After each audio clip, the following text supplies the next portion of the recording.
Bueno chicos, ¿qué tal? ¿Cómo les va? Vamos a hablar un poquito sobre circuitos integradores. Un integrador es un circuito que cuando yo le pongo una señal a la entrada me devuelve a la salida la integral de esa señal. Son circuitos muy importantes en muchos aspectos de la electrónica y en el caso nuestro lo vamos a usar para sistemas de control. Así que vamos a empezar por un ejemplo sencillo y vamos a estudiar un poco cómo funciona o qué es lo que hace un circuito de este tipo. Para empezar, digamos, un circuito, el más sencillo de todos, el integrador más sencillo es un circuito RC. A veces también se lo llama filtro pasabajos. Como acá, ¿no? Una resistencia y un capacitor me dan o hacen un circuito integrador. En un circuito integrador uno esperaría que la tensión de salida, ¿ven? La que uno encuentra acá, sea de alguna manera proporcional a la integral de la tensión de entrada. ¿Ven? Que es la tensión esta que está acá. Proporcional significa que puede haber alguna amplificación, o en este caso particular, porque es un circuito pasivo, algún tipo de atenuación. Y también puede haber algún desplazamiento de nivel de la señal de salida. Pero lo importante a tener en cuenta acá es que la señal de salida es proporcional a la integral de la señal de entrada. Lo que vamos a hacer nosotros es, para empezar y ver qué es un integrador, lo que vamos a hacer es tomar este circuito, lo vamos a simular y vamos a ver qué obtenemos. Vamos a poner una señal acá y vamos a ver qué señal encontramos acá. Lo que vamos a hacer es, vamos a poner una señal cuadrada, o en este caso, rectangular, a la entrada. Ven acá, esta señal B1 va a ser esta señal de acá. Va a tener flancos de bajada y de subida muy abruptos. Digamos, lo que tarda en bajar en este caso o en subir es una fracción ínfima del total del periodo de la señal, que en este caso es 1 milisegundo. Y por supuesto está medio milisegundo en alto y medio milisegundo en bajo, con una excursión de amplitud que va desde menos 10 hasta 10 con centro en el 0. Bueno, si yo pongo esta señal acá, ¿qué señal tendré que encontrarme acá? Para tener una idea de eso, volvemos a aplicar esta fórmula de acá, ¿no? Que nos da la definición de integral. O sea, yo de alguna manera tengo que tener algo que se parezca por lo menos a la integral de la señal de entrada.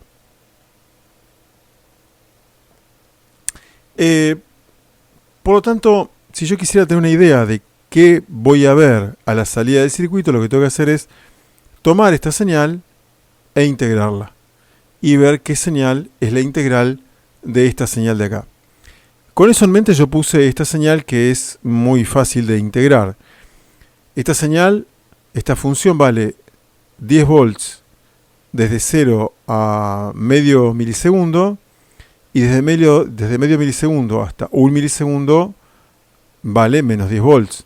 O sea, digamos que tengo una función para la primera mitad y otra función para la segunda mitad. En un caso vale 10 y en otro caso vale menos 10. Entonces, la primera integral va a ser la integral de 10 por diferencial de t, que me termina dando esto de acá, ¿no? Acá. Ahí. Si yo hago la integral de 10 por diferencial de t, me va a dar 10 por t. Más c, porque hay una constante que es la que simboliza, en el caso particular nuestro, digamos, nuestra aplicación, va a simbolizar el posible desplazamiento que pueda haber del nivel de continua de esta señal. Entonces, mi integral, ¿no?, va a ser esto que vale para la primera mitad. O sea, en esta primera mitad del periodo, la integral que le corresponde a esa señal va a ser esta integral de acá. Este resultado, expresado de manera general S, ¿no?, K por el tiempo, por más otra constante, pero que nosotros vamos a interpretar acá, ¿no? ¿Qué es esto? Bueno, o si queremos todo esto. Esto de acá es o simboliza una recta con una pendiente creciente hacia la derecha. Es decir, es una recta que sube hacia la derecha. Si ahora nosotros integramos esta señal desde este punto a este otro punto, tenemos que tomar que la señal vale menos 10, o sea que menos 10 por diferencial de t. Cuando hago la integral, me queda esta integral de acá, ¿no? Me queda menos 10 por t, más esta constante. Entonces, ¿eso qué me da? Bueno, eso me da una recta que baja hacia la derecha. Bueno, o sea que yo tengo en la primera mitad una recta que sube hacia la derecha, que es esto de acá, a ver si lo puedo marcar bien, pero es esto de acá, una recta que sube hacia la derecha, y en la segunda mitad del periodo tengo esta otra recta que baja hacia la derecha. Por lo tanto, si yo dibujo la señal de entrada, que es esta de acá, y la señal de salida, voy a tener esto. En el primer semiciclo, en la primera mitad del periodo, tengo una recta que sube hacia la derecha. ¿Ven? Y en la segunda mitad, ya simbolizada por esta ecuación, tengo una recta que baja hacia la derecha. Como esto se repite en cada ciclo, voy a tener una señal de salida, que va a ser la integral de la señal de entrada, que va a ser esta de acá. ¿Ven? Va a ser esta especie de señal triangular que ven ahí ustedes dibujada en rojo. Bueno, yo lo que hice, por supuesto, fue... Fíjense que son rectas, ¿no? Mantengan en mente que son rectas, porque ahora vamos a ver alguna pequeña observación sobre eso. Fíjense ustedes, yo ahora tengo acá el simulador con el circuito hecho. Lo que voy a hacer, lo voy a simular. Voy a ver la tensión de entrada. Ven que es la tensión que teníamos a la entrada nosotros, la señal rectangular. Y voy a ver a la salida. ¿Ven? Ahí tenemos. ¿Ven ustedes acá? ¿Ven? Tengo esta señal que es parecida a la señal que dibujamos antes y que es una especie de señal triangular. Si yo hago un zoom acá, ven ahí, hago un zoom, fíjense ustedes que en realidad esta señal no es realmente una recta. Fíjense ustedes que tiene como una pancita hacia adentro acá y tiene una pancita hacia afuera o hacia arriba acá. O sea que si bien es una aproximación a la señal que espero y parece en alguna medida es muy parecida a la señal que espero, realmente no es la señal que nosotros calculamos. Y vamos a ver por qué inmediatamente, ¿no? Pongamos que yo acá cambio el valor de la resistencia y en vez de 10K vamos a dejar, por ejemplo, 1K. Vamos a cambiar el valor del componente y vamos a volver a simular. Fíjense ustedes lo que obtenemos, ¿no? ¿Ven? Miren, qué lejos quedó de la recta que yo estaba esperando. ¿Por qué cambié un parámetro del circuito? En este caso, ustedes están familiarizados quizás con las formas de onda de la carga y descarga de un capacitor. Esto no es otra cosa que la carga del capacitor y la descarga del capacitor. Si en cambio yo ahora cambio el parámetro de vuelta y en vez de, por ejemplo, 1K, pongo, por ejemplo, 20K, ven ustedes lo que va a pasar ahora. Miren, tenemos ahí, vamos a simular otra vez. Miren ustedes acá, vean. Miren esto. ¿Ven? Esta vez sí se parece mucho más a una recta. ¿Eso qué significa? Que los parámetros del circuito van a hacer que el integrador se comporte de una manera más ideal o menos ideal, dependiendo del diseño que tenga. Bueno, como conclusión, hasta acá, lo que vemos es que efectivamente este circuito se comporta, cuando uno le da los parámetros adecuados, se comporta como un integrador y me da más o menos este tipo de señal.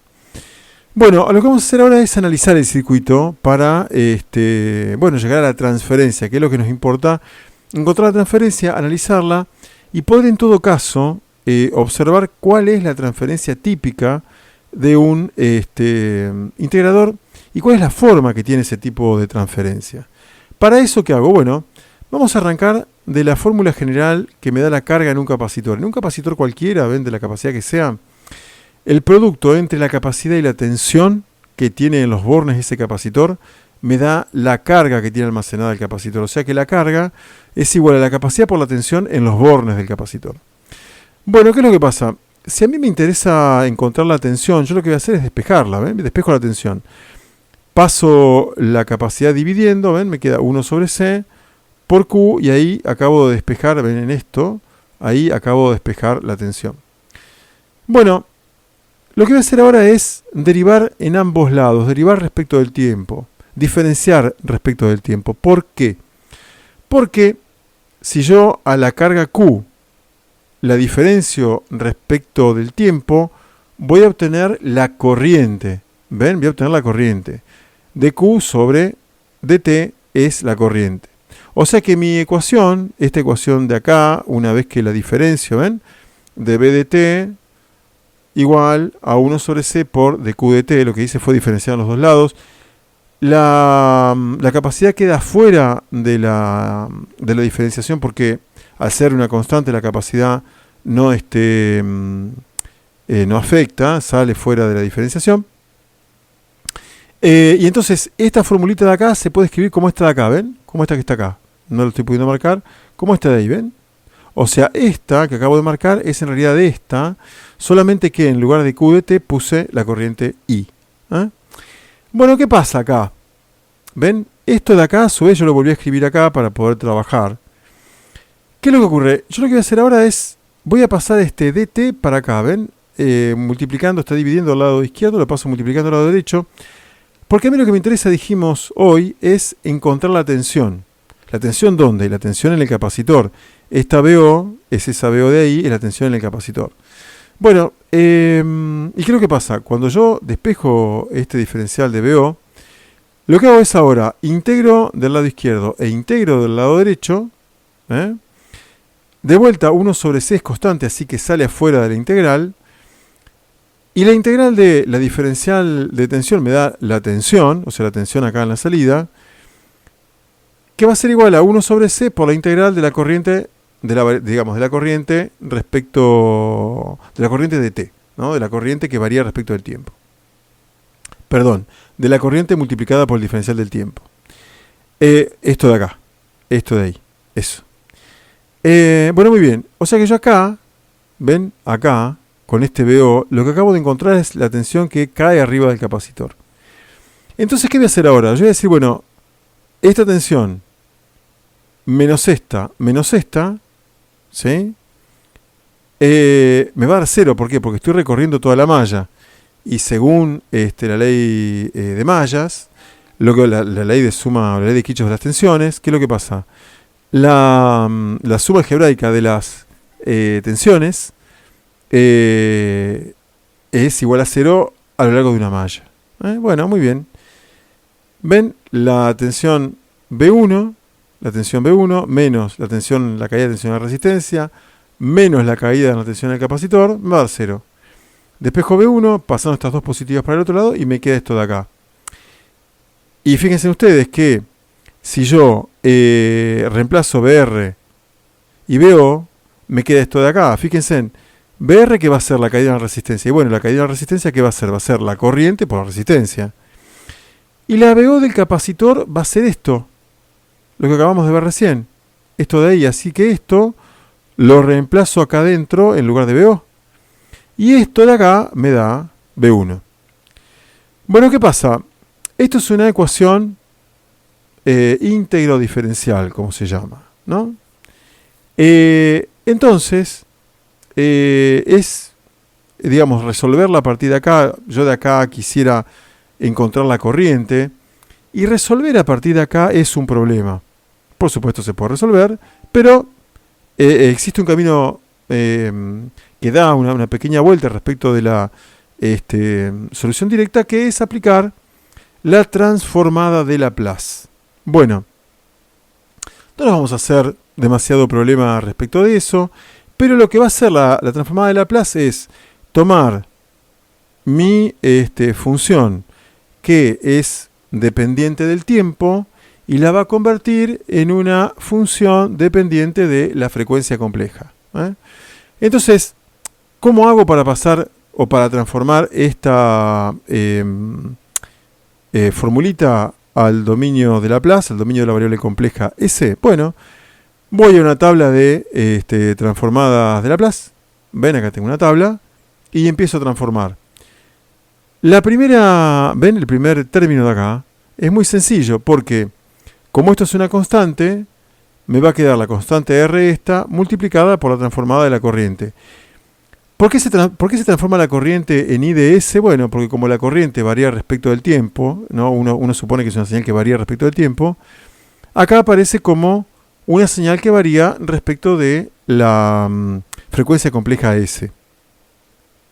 Y después acá voy a transformar este otro término. Para transformar este otro término vuelvo a mi tabla de transformadas y me fijo cuál es la transformada de la integral. Y la transformada de la integral es, miren esto, 1 dividido S por la transformada de la función de que se trate. O sea que va a ser en este caso acá, va a ser la transformada esta de la corriente dividido S. Y 1 sobre C, como es una constante, queda fuera. Sintetizando, la transformada es esta de acá. Realmente es una transformada muy sencilla de lograr. Y no ofrece mayores dificultades. Y la gran ventaja que tiene ahora es que a partir de esta función yo voy a poder despejar I de S. Esta corriente de acá, que de acá no la hubiera podido despejar porque está metida abajo de una integral o dentro de una integral, en esta otra ecuación en el dominio S voy a poder despejarla como que fuera una variable cualquiera algebraica. Entonces despejo, y si ustedes se ponen a trabajar un poquito van a ver que sacando I de S de acá, tengo que sacar I de S factor común, me queda R más S 1 sobre S por C. Cuando saco factor común y S, bueno, me termina quedando, la paso para el otro lado, una vez que le saqué factor común, y me queda B1 dividido lo que quedó de sacar y S. En definitiva, me queda esto de acá. Es muy sencillo de sacar, con un poquito de ganas lo van a poder verificar ustedes también. Bueno, recién transformé